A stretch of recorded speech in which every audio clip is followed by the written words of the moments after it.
Akdeniz'in ortasında maviyle çevrili küçük bir ada. Malta. Malta. Malta.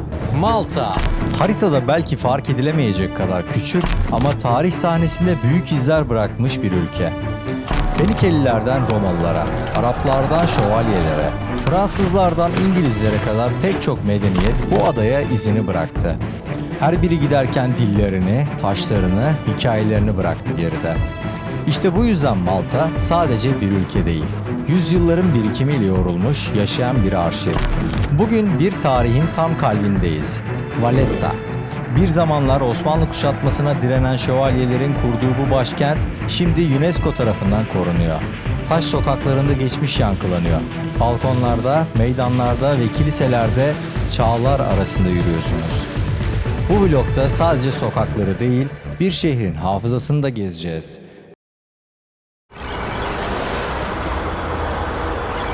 Malta'dayım. Valletta'yı anlatmak, onu sadece tarihi binalarıyla değil, giriş kapısıyla da tanımak demek. Çünkü bu şehir daha adımınızı atmadan bile sizi bir hikayenin içine alıyor. Şehrin girişinde yükselen bu etkileyici yapı Triton Çeşmesi. Malta'nın en ünlü çeşmesi budur. Zaten galiba bundan daha büyüğü ve daha ihtişamlısı da yok. Malta'nın simgelerinden birisi. 3 dev Triton heykelinin omuzlarında yükselen bronz bir leğen. Antik Yunan mitolojisinde Triton, denizler tanrısı Poseidon'un oğlu olarak bilinir. Belden yukarısı insan, altı ise balık şeklinde tasvir edilir. Tritonlar burada sadece estetik bir figür değil, Malta'nın Akdeniz kimliğini simgeliyorlar. Tritonların arasından geçip çeşmenin serin sesi ardınızda kaldığında, ayaklarınız artık sadece bir kaldırıma değil, 5 asırlık bir tarihin taş döşemelerine basmaya başlar. Adanın her sokağı birbirinden güzel çünkü her sokağı aslında tarihi bir yapı barındırıyor. Yani sadece bir caddesi, bir meydanı, bir büyük bir alanı değil, ara sokaklarına kadar her yerde tarihi binalar var ve işin güzel yanı aslında bu bütün adaya yayılmış durumda ve bir ada ülkesinde yaşamanın tabii ki de ada ülkesini gezmenin en güzel yanı da her yerinde liman var, her yerinde deniz var ve her yerinden muhteşem manzaralar seyredebiliyorsunuz. Valletta 1566 yılında kuruldu. Ama bu şehrin hikayesi yalnızca bir tarihten ibaret değil. Bir mücadeleden doğan mimari bir manifesto. Sizlere çok kısa iki konuda açıklık getireyim. Birincisi Malta eriği Malta'da yok. İkincisi Malta şövalyelerinin esas kuruluş amacı aslında sağlık yardımı, yani bir nevi hemşirelik gibi bir amaçla kuruluyor. Daha sonra Hristiyanların hac vazifeleri sırasında Müslümanlarla yaşanan çatışmalardan dolayı hacca giden Hristiyanları korumak amacını da gütmeye başlıyorlar. Ama Müslümanların karşısında çok başarılı olamadıkları için Kudüs'ten buraya sürülüyorlar. Önce hatta Kıbrıs'a sürülüyorlar. Gönderiliyorlar diyelim nazik bir şekilde. Türkler Kıbrıs'ı da aldıktan sonra bunları Malta'ya gönderiyor. Malta şövalyeleri olarak anılmaya başlıyorlar. Tabii Türkler durmuyor. Buraya da geliyor. Hangi paşaydı hatırlamıyorum ama Türkler burayı, Malta'yı kuşatmaya geldiği zaman biliyorsunuz burası bir ada olduğu için adanın içine, yani böyle hilal şeklinde düşünün, hilalin içine doğru giriyor askerler ama şeyi ihmal ediyorlar. Hilalin ucundaki kaleyi almayı ihmal ediyorlar. Paşa buraya daha sonradan geliyor, diyor ki oğlum siz bu kaleyi niye almadınız? Salak mısınız siz diyor. Bak adamlar diyor bizim etrafımızı çevirdi diyor. Tabii iş işten geçmiş oluyor ve paşaya da bir şarapnel isabet ediyor ve paşayı da kaybediyoruz. Paşamızın adını da şöyle yazalım. 1565'te Osmanlı'nın gerçekleştirdiği büyük kuşatma adeta bir dönüm noktasıydı. Valletta, adını kuşatmanın kahramanı olan Grand Master John de Valletta'dan aldı. Arkamda heykelini gördüğünüz kişi Valletta şehrine ismini veren John de Valletta. Kendisi buranın bağımsızlığında da en önemli rollerden birini oynayan kişi. Valletta kurulmadan önce Malta, yüzyıllarca Arapların hakimiyetindeydi ve bu etki hala adanın damarlarında dolaşıyor. Bugün Malta'da duyduğumuz pek çok yer adı, Medina, Marsaxluk, Birgu, Rabat, hepsi Arapça kökenli. Şimdi çok güzel bir yere geldik. Burada aşağıdan top atışları yapılıyor. Eğer top atışlarını aşağıdan izlemek istiyorsan 3 euro veriyorsun. Buradan izlemek de serbest. Top atışının yapıldığı saatlerde burası tıklım tıklım dolu oluyor. Ama şu anda sakin ve o sakinlikten faydalanarak da şu güzel manzarayı göstermek istiyorum. Bu gelenek İngilizler döneminden kalma. O zamanlar top limandaki gemilere zaman bildirmek amacıyla ateşlenirdi. Çünkü saatler yaygın değildi. Ama ses çok uzaklara giderdi. Valetta'nın en yüksek noktasında yer alan Upper Baracca bahçeleri bir zamanlar yalnızca şövalyelerin girebildiği bir gözlem ve dinlenme alanıydı. Bugünse halkın ve turistlerin buluşma noktası. Barok şehir planının üstünden denize karşı yankılanan bu ses, Valetta'nın nasıl hem bir askeri kale hem de bir medeniyet vitrini olduğunu bize yeniden hatırlatır.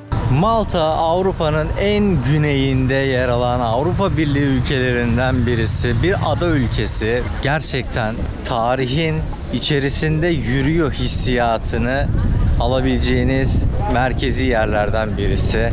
Burası Malta'nın bağımsızlığının konuşulduğu, kazanıldığı ve ilan edildiği yer.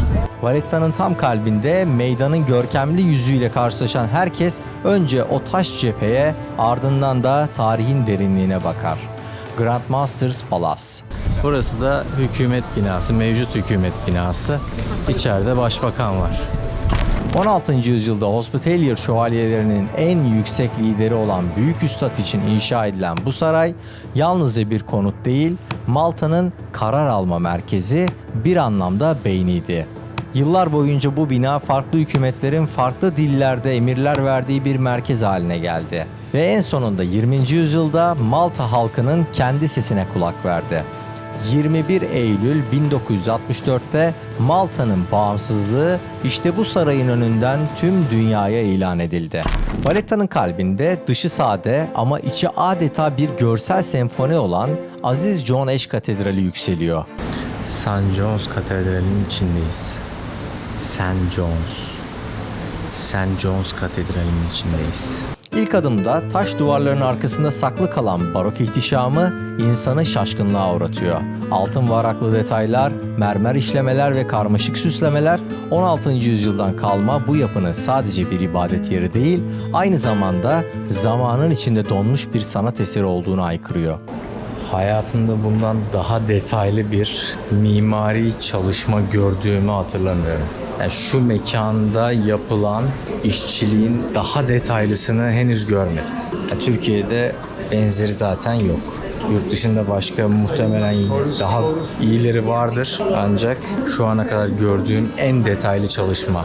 Gerçekten inanılmaz. Gerçekten Rönesans'ın yaşayan bir örneğini, mimarisini görüyor olmak çok enteresan.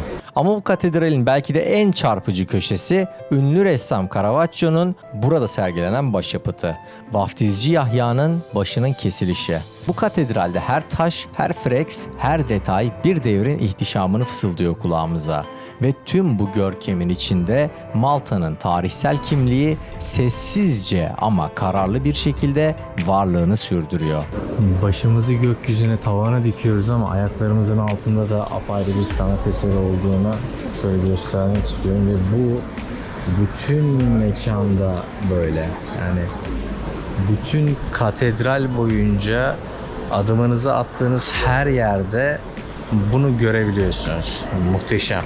Gerçekten muhteşem bir işçilik. Söylenecek ne var bilmiyorum. Müthiş. Gerçekten müthiş. Şu gördüğünüz yapıların tamamı, eserlerin tamamı mermerden.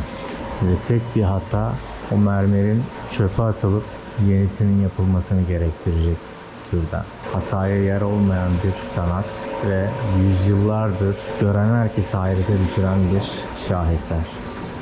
Ancak Valletta sadece katedralle değil, sokak aralarına sinmiş hikayelerle de dolu. Şimdi gelin bu ihtişamlı yapının ardından şehrin taş döşeli sokaklarında geçmişin ayak izlerini birlikte takip edelim.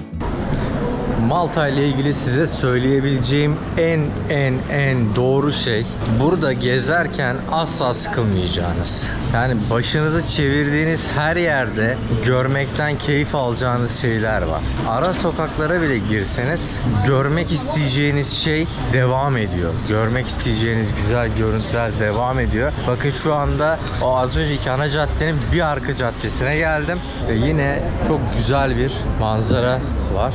Tam karşıda sahil var. Görmek isteyeceğiniz her yerde, baktığınız, başınızı çevirdiğiniz her yerde müthiş güzel mimariler, manzaralar sizi bekliyor. Gerçekten çok güzel, çok keyifli bir yer. Şimdi Malta ile ilgili izlediğiniz bütün videolara dikkatle bakın. Bu bilgiyi hiçbirinde bulamayacaksınız. Çünkü ben hepsini izledim. Bu görmüş olduğunuz kapı kolları Malta'da bir statü göstergesi. Yani diyor ki benim kapı kolum, ben ne kadar zenginsem kapı kolum da o kadar ihtişamlı olur. Buna benzer örnekleri gördükçe sizinle paylaşacağım. Ama bu sokakların içinden geçerken gözümüze en çok çarpan şeylerden biri balkonlar oluyor. Malta'nın simgesi haline gelen renkli balkonlar. Sadece estetik detaylar değil, her biri kendi sessiz hikayesini taşıyor. Malta'nın en ikonik mimari unsurlarından biri.